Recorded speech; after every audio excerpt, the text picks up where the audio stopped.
What is going on, guys? 2.0 here, and in today's video I've got my Iron Banner loot results for this Iron Banner event over here on my Hunter. So I'm not going to lie to you guys, so far competing in this Iron Banner has been absolutely awful for me. I've heard people complain about connections in the Iron Banner so much, and I've never really noticed it in comparison to the regular Crucible. Obviously we all know at times Crucible has its moments and the connections are just unbearable, but I've never really noticed it to be more so in the Iron Banner. But this time, I definitely have. The connections so far have been horrible. I've loaded into so many games where everyone is pretty much lagging. I've loaded into so many games where we are getting absolutely destroyed because I've joined late and the enemy team's already got supers. And also I've joined in so many games right from the start without any parties involved. And there is really unbalanced teams like 6v3s, and guess which team I end up landing on. But hopefully it improves when we go over to the Warlock and Titan. I'll probably leave those for tomorrow just to have a bit of a break from the Iron Banner for today. So you might see the Warlock's Iron Banner loot for tomorrow's video. But either way, let's get into the Iron Banner loot that I got over here on the Hunter, because that is what this video is all about. So we will start with the armors and we'll start with the chest pieces. So I actually had 6 of these chest pieces to drop. I do already have one equipped here. I've had this one for ages, and it's actually got a tier 12 worthy build, discipline and strength, and it's also got the increased armor when using void based subclass, which I pretty much always use Night Stalker for my Hunter. So this is a really nice rolled Iron Banner chest piece for me. The only other chest piece that I got with void based subclass perks is this one here right at the end, but it does have intellect strength. Now I suppose I do need some intellect. I'm actually very close to getting a tier 12 build for my Night Stalker, and I need a little bit more intellect, but I don't really know where that last little bit is going to come from. The only intellect I've got is on my Ghost Shell, which if I trade out the strength I'll lose my tier 5 strength, and then also on my artifact, which my artifact is actually quite low on the stats, so we might be able to get that last bit of intellect from that.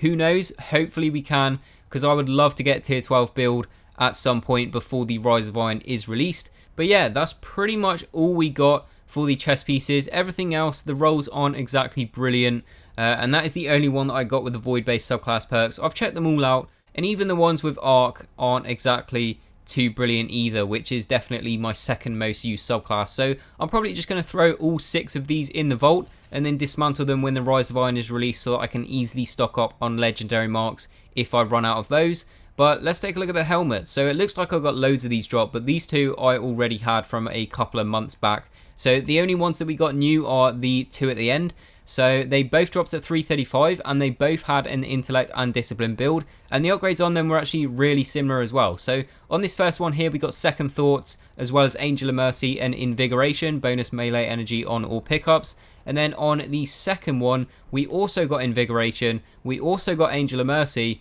but this time it was Ashes to Assets, bonus super energy on grenade kill. So these helmets are decent. I do already have a pretty nice one here with Better already. I really like that perk, and again it's an intellect and discipline build. So I'm not entirely sure what I'm going to do with these 2 helmets. They might go in the vault and just be dismantled when the Rise of Iron is released, or we might swap one out for this one here. Does this one actually have Angel of Mercy? Yeah, it does. So this one is actually probably my best rolled one in my opinion. So I'll probably just keep that, and then we will get 6 more legendary marks after dismantling these for the Rise of Iron.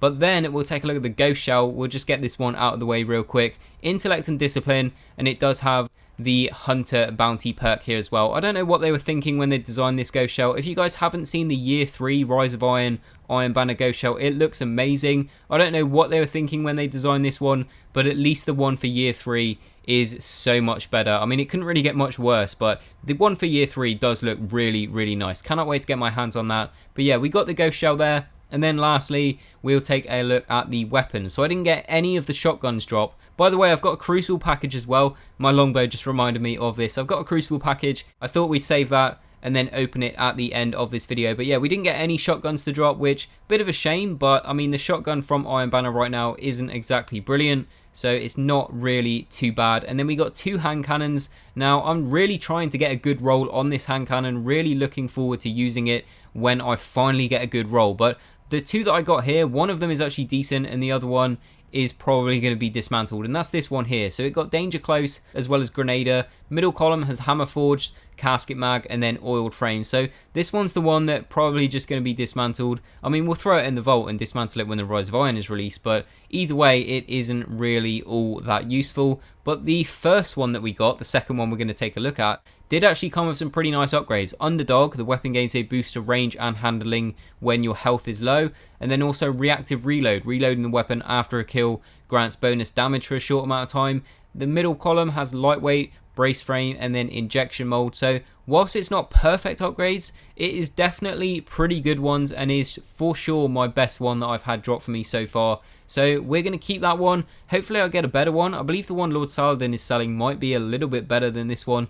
But either way, I'm going to keep it and we'll level it up so long as I don't get a even better one on the Warlock and Titan. Maybe we'll even get one from a rank 5 package. But speaking of that, let's move on to our rank 5 package. So I need to turn in these weekly bounties here in order to get rank 5. So what are we getting? 873 rep. Wow, we are right about... you know what? I'm just going to save this final weekly bounty and we'll turn in this daily one here to get our last little bit of reputation. So I will have 25 more legendary marks ready for the Rise of Iron. So we're going to be stocked up on legendary marks, but let's take a look at what we are going to get from our rank 5 package, please. Okay, we ended up getting something that's gone to the Postmaster, and I believe the only thing it can be is it's the chest piece. The one thing that I had so many of. So the Ghost Shell obviously came at 320. No idea why that still drops at 320, but either way, intellect and discipline, and it's got the Titan bounty perk there. So again, we'll save that for the Rise of Iron and dismantle it then. And let's head over to our Postmaster. I can't believe we got 7 chest pieces on our Hunter for this Iron Banner, but this one here has dropped at 335. It does have the Void-based subclass perks, and it's got Auto Rifle as well, intellect and discipline, and the stats actually do look really good. I might save this and try and use this for a tier 12 build. I said we need more intellect. This is going to give us a ton of it, so we're going to need to trade some other things out. But yeah, I can't pick it up, but we are going to save that one, and I might end up using that trying to get a tier 12 build. But let's take a look at what we're going to get. Please don't be another chest piece and send it to the Postmaster. Come on, give me something good. A Byronic Hero, I'll take that. It's not exactly what I was looking for here, but let's take a look at this Byronic Hero. So this is dropped with Outlaw, precision kills with the weapon dramatically increase reload speed, and Army of One, quick unassisted kills, reduced grenade and melee cooldown. We've also got Hammer Forged, explosive rounds, and Feather Mag. Yeah, not really too brilliant on the middle perks there. And then True Sight, Fast Draw, and finally Quick Draw as well. So, I mean, it's not terribly rolled. It's not brilliant either, but it's got Outlaw. And then Army of One isn't exactly too bad. Hammer Forged, yeah, I mean, I'll take that. It's better than getting another chest piece in this video. So, yeah, I'll take that, not to worry. But that is my rank 5 Iron Banner loot over here on the Hunter. Like I said, might end up doing the Warlock's loot for tomorrow if I can get to rank 5 in time for that. Probably going to take a break from Iron Banner, might hop in the Heroic Strike playlist because the modifiers on that are extremely fun right now. Catapult and Void Burn. So Void Walkers, so fun to use. But either way, that's my Iron Banner rank 5 loot. Let me know down below in the comments what you got from your rank 5 package this time around. But if you could leave a like on this video, I'd really appreciate your support. Really does help the channel out. Follow me on Twitter, guys. The link will be in the description below. Subscribe if you're new around here as I upload daily Destiny videos. And as always, thanks for watching, and I will see you guys on the next one.